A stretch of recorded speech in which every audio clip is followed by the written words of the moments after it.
Agar siz pensiyaga chiqqansiz, lekin hali ham ishlayotgan bo'lsangiz, bugungi mavzu siz uchun juda muhim.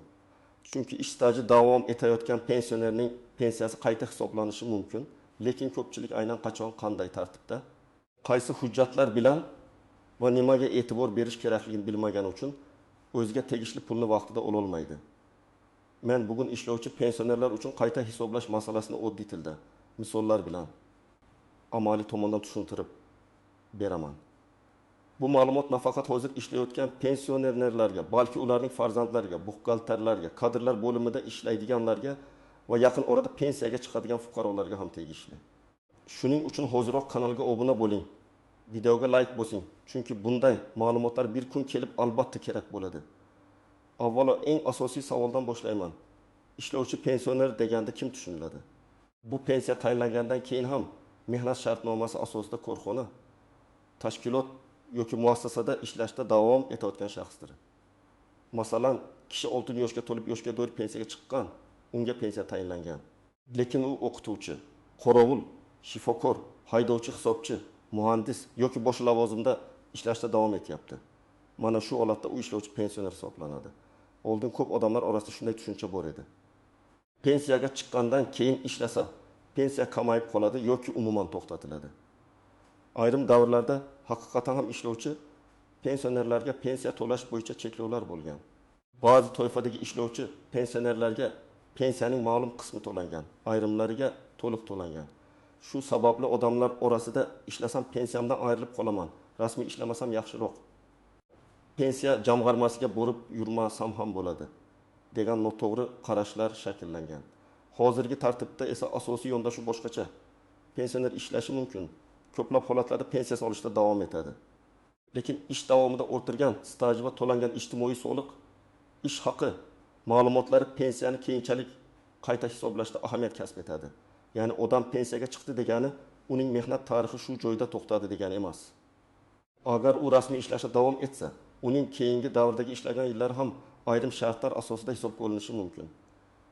Bu yerda eng muhim masala shuki, qayta hisoblash avtomatik tarzda hamma uchun bir xil va har oyda bo'lavermaydi. Odamlar ko'pincha men 2 yildan beri pensiyada ishlayapman, nega pensiyam oshmadi deb so'rashadi. Sababi pensiya miqdori umumiy indeksatsiya tufayli oshishi mumkin. Lekin bu alohida shaxsning ishlaganidan kelib chiqib qayta hisoblanishi bilan bir xil narsa emas. Indeksatsiya hamma pensionerlarga tegishli umumiy oshirish bo'lsa, qayta hisoblash sizning shaxsiy mehnat stajingiz, ish haqi va hujjatlaringiz asosida pensiya miqdorini qayta ko'rib chiqishdir.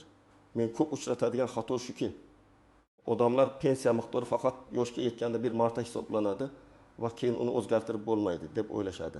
Aslida bunday emas. Pensiya tayinlangandan keyin ham ayrim holatlarda pensiyani qayta hisoblashga asos paydo bo'ladi. Ishlovchi pensionerlar uchun eng muhim asoslardan biri pensiya tayinlangandan keyin ishlangan davrdir.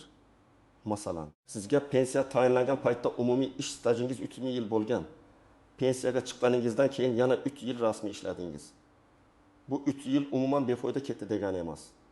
Agar qonunchilikda belgilangan muddat va shartlar bajarilgan bo'lsa, siz pensiyani qayta hisoblash uchun murojaat qilishingiz mumkin. Qayta hisoblash natijasida pensiya miqdori oshishi ham mumkin. Ayrim hollarda esa oshmasligi ham mumkin. Nega? Chunki hammasi ish staji, ish haq pensiyani hisoblashdagi bazaviy ko'rsatkichlar va avvalgi hisob-kitob qanday bo'lganiga bog'liq. Bu yerda yana bir muhim narsani aytaman. Pensiyani qayta hisoblash degani albatta katta summa qo'shiladi degani emas. Kimdadir 1000 so'm qo'shilishi mumkin, kimdadir 1000 so'm, kimdadir undan ko'proq, kimdadir esa deyarli o'zgarish bo'lmasligi mumkin. Lekin masala shundaki, agar siz murojaat qilmasangiz yoki hujjatlaringiz to'g'ri yuritilmagan bo'lsa, hatto sizga tegishli bo'lgan oshirish ham amalga oshmay qolishi mumkin. Birinchi navbatda pensiya chiqqandan keyin kamida bir necha yil rasmiy ishlagan pensionerlar e'tibor berishi kerak. Ayniqsa mehnat shartnomasi asosida ishlagan bo'lsangiz, sizning ish haqingizdan qonuniy tartibda ijtimoiy soliq hisoblangan bo'lsa, ish joyingiz soliq va pensiya tizimlariga ma'lumot topshirgan bo'lsa, qayta hisoblash masalasini tekshirtirish zarur. Ikkinchi toifa pensiyaga chiqqanidan keyin boshqa ishga o'tganlar. Masalan, kishi avval zavodda ishlagan, pensiyaga chiqqandan keyin maktabda qorovul bo'lib ishlagan yoki shifokor pensiyaga chiqqach xususiy klinikada ishlagan. Bunday holatlarda yangi ish joyi rasmiy bo'lganmi, mehnat daftarchasiga yoki elektron mehnat tizimiga kiritilganmi, ish haqi bo'yicha hisobotlar topshirilganmi, shular tekshiriladi. 3-toifa. Mehnat daftarchasida eski davr staji to'liq aks etmagan odamlar. Ba'zan pensiya tayinlanganda ayrim yillar hujjat yetishmagani uchun stajga kiritilmay qolgan bo'ladi. Keyinchalik fuqaro arxivdan ma'lumotnoma topadi. Sobiq ish joyidan buyruq nusxasini oladi yoki elektron bazada tasdiqlovchi ma'lumot chiqadi. Bu holatda ham pensiyani qayta hisoblash masalasi tug'iladi. Bu aynan ishlovchi pensioner bo'lish shart emas. Lekin ishlovchi pensionerlarda bunday masala ko'proq uchraydi. Chunki ular hujjat bilan ko'proq ishlaydi. 4-toifa yuqori ish haqi bilan ishlagan pensionerlar. Agar siz pensiyaga chiqqandan keyin oddiy minimal maoshga emas, balki nisbatan yuqori maoshga ishlagan bo'lsangiz, bu qayta hisoblashda ahamiyatli bo'lishi mumkin. Masalan, pensiyaga chiqqan o'qituvchi keyin ham dars berishda davom etdi. Tarif stavkasi ustama, toifa daftariga haq, sinf rahbarligi kabi to'lovlar bilan oyligi yaxshi bo'ldi. Bunday holatda ish haqi ma'lumotlari pensiya hisobiga ta'sir qilishi ehtimoli bor. Agar siz pensiyaga chiqqaningizdan keyin umuman ishlamagan bo'lsangiz, ishlovchi pensionerlar uchun qayta hisoblash sizga bevosita tegishli bo'lmasligi mumkin. Lekin baribir pensiya hujjatlaringizni tekshirtirish zarar qilmaydi. Chunki eski staj yoki ish haqi bo'yicha xatolik bo'lishi mumkin. Agar siz norasmiy ishlagan bo'lsangiz, ya'ni shartnomasiz, buyruqsiz ish haqi konvertda berilgan bo'lsa, bunday davrni pensiya uchun isbotlash juda qiyin bo'ladi. Ko'pchilik men 5 yil falon joyda ishladim deydi. Lekin rasmiy hujjat yo'q. Pensiya tizimi esa og'zaki gapga emas, hujjatga, elektron ma'lumotga, ish beruvchining hisobotlariga qaraydi. Shuning uchun norasmiy ishning eng katta zarari aynan keyin pensiyada bilinadi. Agar siz pensiyaga chiqqandan keyin juda qisqa muddat, masalan 2-3 oy ishlagan bo'lsangiz, qayta hisoblash masalasida katta o'zgarish kutmaslik kerak.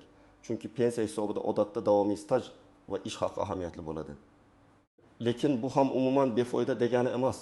Faqat real natijaga kichik bo'lishi mumkin. Birinchi misol, Ahmad aka 6 yoshida pensiyaga chiqdi. Pensiya tayinlangan paytda uning umumiy ish staji 28 yil edi. Pensiyasi 2.100.000 so'm atrofida belgilandi. U pensiyaga chiqqandan keyin ham korxonada ombor mudiri bo'lib 3 yil rasmiy ishladi. Oyligi taxminan 3.500.000 so'm bo'ldi. Ish beruvchi barcha hisobotlarni topshirdi. Ahmad aka 3 yil o'tgach pensiya bo'limiga murojaat qilib, pensiyani qayta hisoblashni so'radi. Tekshiruvda uning pensiyadan keyingi 3 yillik staji hisobga olinadigan davr sifatida ko'rib chiqildi. Natijada pensiyasi, masalan, 2.100.000 dan 2.200.000 ga chiqishi mumkin. Bu raqam shartli, lekin mexanizm shunday. Qo'shimcha staj va to'langan ish haqi ma'lumotlari pensiya hisobiga ta'sir qiladi. Ikkinchi misol. Salima opa maktabda 35 yil ishlagan. Pensiyaga chiqqandan keyin ham o'qituvchilikni davom ettirgan. Uning pensiyasi tayinlanganda barcha staji to'liq hisoblangan. Ish haqi ham yaxshi davrlardan olingan. Pensiyadan keyin 2 yil ishladi. Lekin oyligi avvalgi eng yaxshi davriga qaraganda uncha yuqori bo'lmadi. U qayta hisoblash uchun murojaat qildi. Lekin pensiya miqdori deyarli o'zgarmadi yoki juda oz oshdi. Bu holatda odam nega oshmadi deb norozi bo'lishi mumkin. Sababi qayta hisoblashda har doim yangi davr eski hisobdan foydaliroq bo'lavermaydi. Agar avvalgi pensiya hisobingiz siz uchun ancha qulay bo'lgan ish haqi va staj asosida chiqarilgan bo'lsa, keyingi pastroq ish haqi katta ta'sir bermasligi mumkin. 3-misol. Karim aka pensiyaga chiqqandan keyin xususiy firmada qo'riqchi bo'lib 4 yil ishladi. Lekin firma uni rasmiylashtirmagan, faqat og'zaki kelishuv asosida pul bergan. Karim aka keyin pensiya bo'limiga borib, men 4 yil ishladim. Pensiyamni oshiring deydi. Pensiya bo'limi hujjat so'raydi, mehnat shartnomasi, buyruq, ish haqi ma'lumotlari, soliq hisobotlari. Hech narsa yo'q. Natijada bu davrni stajga kiritish imkoni bo'lmaydi. Bu juda ochiq, lekin real hayotda eng ko'p uchraydigan muammo. 4-misol. Dilbar opa pensiyaga chiqqanda uning 1990 yillardagi bir korxonada ishlagan 5 yillik staji hujjat yetishmagani uchun hisobga olinmagan. Pensiya tayinlangandan keyin u arxivga murojaat qildi va o'sha davr bo'yicha ishga qabul qilish buyrug'i, ishdan bo'shatish buyrug'i va ish haqi ma'lumotnomasini topdi. Bu hujjatlar asosida pensiyani qayta hisoblashga ariza berdi. Natijada pensiyasi sezilarli oshdi. Bu misol shuni ko'rsatadiki, Qayta hisoblash faqat pensiyadan keyingi ish uchun emas, balki oldin hisobga olinmay qolgan staj va ish haqi uchun ham muhim. 5-misol. Rustam aka pensiyaga chiqqandan keyin yakka tartibdagi tadbirkor sifatida ishladi. Bu yerda juda nozik masala bor. Tadbirkorlik faoliyati pensiya stajiga qanday kiritilishi to'langan soliqlar, ijtimoiy to'lovlar, ro'yxatdan o'tgan davr va amaldagi tartibga bog'liq. Rustam aka, men tadbirkor edim deyishi yetarli emas. U faoliyat yuritgan davrda tegishli to'lovlar qilinganmi? Ma'lumotlar bazada bormi? Shular tekshiriladi. Shuning uchun tadbirkor pensionerlar ham soliq organi va pensiya bo'limidagi ma'lumotlarni oldindan tekshirtirib qo'yishi kerak. Endi eng ko'p tushunmovchilik bo'ladigan joylarga o'tamiz. Birinchi nozik jihat. Rasmiy ishlash va haqiqiy ishlash bir xil narsa emas. Siz har kuni ishga borgan bo'lishingiz mumkin, lekin hujjatda ishchi sifatida ko'rsatilmagan bo'lsangiz, pensiya hisobida siz ishlamagan odamdek ko'rinishingiz mumkin. Shu sababli men har doim aytaman. Pensioner bo'lsangiz ham meni baribir pensiyam bor deb norasmiy ishlamang. Bugun 2 million so'm naqd olish qulay tuyuladi, lekin ertaga qayta hisoblashda hujjat yo'qligi katta muammoga aylanadi. Ikkinchi nozik jihat, mehnat daftarchasidagi yozuvning o'zi har doim yetarli bo'lmasligi mumkin. Ayniqsa eski davrlar bo'yicha mehnat daftarchasida yozuv bor, lekin muhnoaniq buyruq raqami xato, tashkilot nomi o'zgargan, arxivga topshirilmagan bo'lsa, pensiya organi qo'shimcha tasdiqlovchi hujjat so'rashi mumkin. Bu qonuniy jarayon. Shuning uchun daftarchamda yozilgan-ku deb to'xtab qolmang. Kerak bo'lsa arxiv ma'lumotnomasini ham oling. Uchinchi nozik jihat, ish haqi ma'lumotlari. Pensiya hisobida faqat staj emas, ish haqi ham muhim. Ba'zan odam uzoq ishlagan, lekin ish haqi ma'lumotnomasi noto'g'ri berilgan bo'ladi. Masalan, ustamalar kiritilmagan, mukofotlar ko'rsatilmagan, bir necha o'ynol qilib yozilgan yoki tashkilot arxivida hujjatlar yo'qolgan. Natijada pensiya kam chiqadi. Agar siz pensiyadan keyin yuqori maosh bilan ishlagan bo'lsangiz, bu davr bo'yicha ma'lumotlar to'g'ri aks etganini tekshirish kerak. 4-nozik jihat, qayta hisoblash uchun murojaat qilingan sana. Ko'p holatda pensiyani qayta hisoblash fuqaro murojaat qilgan va hujjatlar taqdim etilgan sanadan boshlab amalga oshiriladi. Agar siz 30 yil oldin huquqingiz bo'lganini bilmay yurib, bugun ariza bersangiz, hamma vaqt uchun avtomatik orqaga qaytarib to'lanadi deb o'ylamaslik kerak.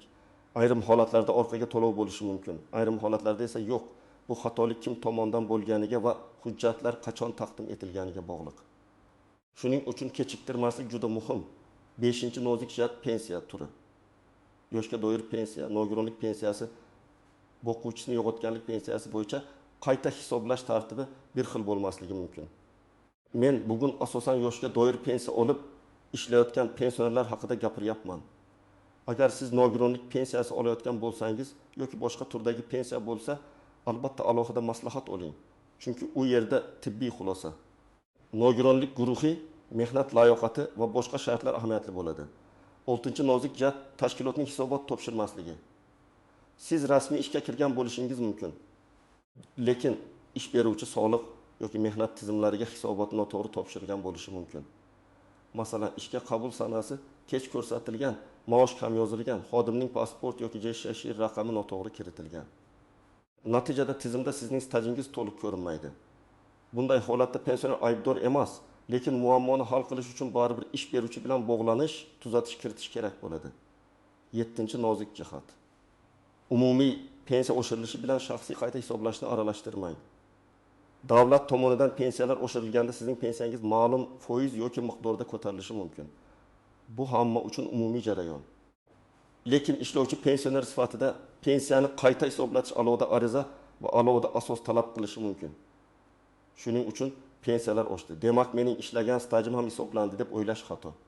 Endi eng kerakli qism. Siz hozir nima qilishingiz kerak? Men buni bosqichma-bosqich tushuntiraman. Birinchi qadam, o'zingizning pensiya hujjatlaringizni ko'rib chiqing. Sizga pensiya qachon tayinlangan, o'sha paytda qancha staj hisoblangan, pensiya miqdori qanday chiqarilgan, qaysi davrlar hisobga olingan, qaysi davrlar kiritilmagan, shularni bilishingiz kerak. Ko'pchilik pensionerlar hatto o'ziga necha yil staj hisoblanganini ham bilmaydi. Bu juda katta xato. Pensiya bo'limidan yoki tegishli elektron xizmatlardan ma'lumot so'rash mumkin. Ikkinchi qadam, pensiyaga chiqqaningizdan keyingi ish davringizni aniqlang. Qaysi tashkilotda ishladingiz? Qachondan qachongacha ishladingiz? Lavozimingiz nima bo'lgan? Mehnat shartnomasi bormi? Ishga qabul va bo'shatish buyruqlari bormi? Ish haqi ma'lumotlari bormi? Hammasini ro'yxat qiling. Masalan, 2020 yil 1 martdan 2024 yil 1 martgacha falon MCH'da qorovul bo'lib ishladim. Oylik ish haqim taxminan shuncha bo'lgan. Shunday yozib chiqish keyingi murojaatda juda yordam beradi. 3-qadam, ish joyingizdan hujjatlarni oling. Odatda sizga ishga qabul qilish buyrug'i nusxasi, mehnat shartnomasi nusxasi, ishdan bo'shagan bo'lsangiz bo'shatish buyrug'i, ish haqi haqida ma'lumotnoma, mehnat faoliyati to'g'risidagi ma'lumotlar kerak bo'lishi mumkin. Agar ish joyi yopilgan bo'lsa, arxivga murojaat qilinadi. Agar tashkilot nomi o'zgargan bo'lsa, uning huquqiy vorisi yoki arxiv organi orqali izlash kerak. 4-qadam, ish haqi va ijtimoiy to'lovlar bazada aks etganini tekshiring. Hozir ko'p ma'lumotlar elektron bazalarda yuritiladi, lekin elektron bazada xato bo'lishi mumkin. Sizning JSHR raqamingiz noto'g'ri kiritilgan bo'lsa, ma'lumot boshqa odamga ketib qolishi yoki umuman ko'rinmasligi mumkin. Shuning uchun ish beruvchidan mening davrim bo'yicha hisobot topshirilganmi deb so'rang. Buxgalteriya bilan gaplashing. Agar xato bo'lsa, tuzatish hisobotini topshirishni talab qiling. 5-qadam. Pensiya jamg'armasining tuman yoki shahar bo'limiga murojaat qiling. Murojaatda pensiya tayinlanganidan keyingi ishlagan davrimni hisobga olib, pensiyamni qayta hisoblab berishingizni so'rayman degan mazmunda ariza yoziladi. Arizaga shaxsni tasdiqlovchi hujjat, pensiya guvohnomasi yoki pensiya ma'lumotlari, mehnat faoliyatini tasdiqlovchi hujjatlar, ish haqi ma'lumotnomalari ilova qilinadi. Agar qaysi hujjat kerakligini aniq bilmasangiz, avval maslahat olish uchun boring. Ro'yxatni yozib oling, keyin to'liq hujjat bilan topshiring. 6-qadam, arizangiz qabul qilinganini tasdiqlovchi belgi yoki ro'yxat raqamini oling. Bu juda muhim. Ba'zan odam hujjat topshirdim deydi, lekin qo'lida hech qanday tasdiq yo'q. Keyin ish cho'zilsa, kimga, qachon, nima topshirgani noma'lum bo'lib qoladi. Ariza topshirganingizda qabul qilingan sana mas'ul xodim. Ro'yxat raqam bo'lishi kerak. Elektron murojaat qilsangiz ham murojaat raqamini saqlab qo'ying. 7-qadam, javobni yozma shaklda oling. Agar pensiyangiz qayta hisoblanib oshirilsa, qaysi sanadan qancha miqdorda, qaysi asos bilan oshirilgani haqida ma'lumot so'rashingiz mumkin. Agar rad etilsa yoki pensiya o'zgarmasa, sababini yozma tushuntirishni so'rang. Sizga oshmaydi degan og'zaki gap yetarli emas. Nega oshmadi? Staj yetmadimi? Hujjat yetishmadimi? Ish haqi foydali bo'lmadimi? Hisobot topilmadimi? Shuni bilsangiz, muammoni tuzatish imkoniyati paydo bo'ladi. 8-qadam, agar qarordan norozi bo'lsangiz, yuqori turuvchi organ yoki sudga murojaat qilish huquqingiz bor. Men har doim avval tinch va hujjatli yo'l bilan masalani hal qilishni maslahat beraman. Ko'p xatolar oddiy tekshiruv, qo'shimcha ma'lumotnoma yoki buxgalteriya tuzatishi bilan hal bo'ladi. Lekin agar sizning hujjatingiz bor, qonuniy asos bor, shunga qaramay hisobga olinmayotgan bo'lsa, shikoyat qilishdan qo'rqmang. Men sizga amaliy ro'yxat beraman. Odatda kerak bo'lishi mumkin bo'lgan hujjatlar: pasport yoki ID karta, JSHR, pensiya hujjati yoki pensiya oluvchi sifatidagi ma'lumot, mehnat daftarchasi yoki elektron mehnat faoliyati ma'lumoti, ishga qabul va ishdan bo'shatish buyruqlari, mehnat shartnomasi, ish haqi ma'lumotnomasi, arxiv ma'lumotnomasi, tadbirkor bo'lganlar uchun ro'yxatdan o'tganlik va to'lovlar bo'yicha ma'lumotlar. Har bir holatda hujjat to'plami farq qilishi mumkin. Shuning uchun tuman pensiya bo'limi talab qilgan aniq ro'yxatni oling. Ish haqi ma'lumotnomasini olayotganda alohida e'tibor bering. Unda tashkilot nomi, istir, manzil, rahbar va bosh buxgalter imzosi, muhr, qaysi oylar uchun qancha ish haqi hisoblangani, ajratmalar yoki tegishli to'lovlar aks etgani ko'rsatilgan bo'lishi kerak. Agar ma'lumotnoma umumiy ishlagan degan bitta gapdan iborat bo'lsa, bu pensiya hisobiga yetarli bo'lmasligi mumkin. Agar eski tashkilot yopilgan bo'lsa, tuman yoki viloyat arxiviga murojaat qiling. Arxivga yozayotganda falon yildan falon yilgacha falon tashkilotda ishlaganligimni tasdiqlovchi ishga qabul qilish, bo'shatish buyruqlari va ish haqi ma'lumotlarini berishingizni so'rayman deb aniq yozing.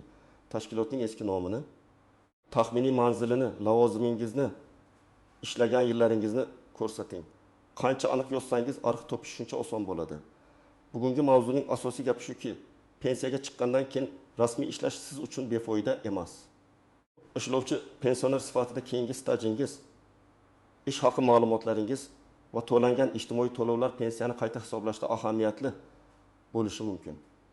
Lekin buning uchun hujjatlar to'g'ri bo'lishi, ish rasmiy yuritilgan bo'lishi va siz o'z vaqtida murojaat qilishingiz kerak.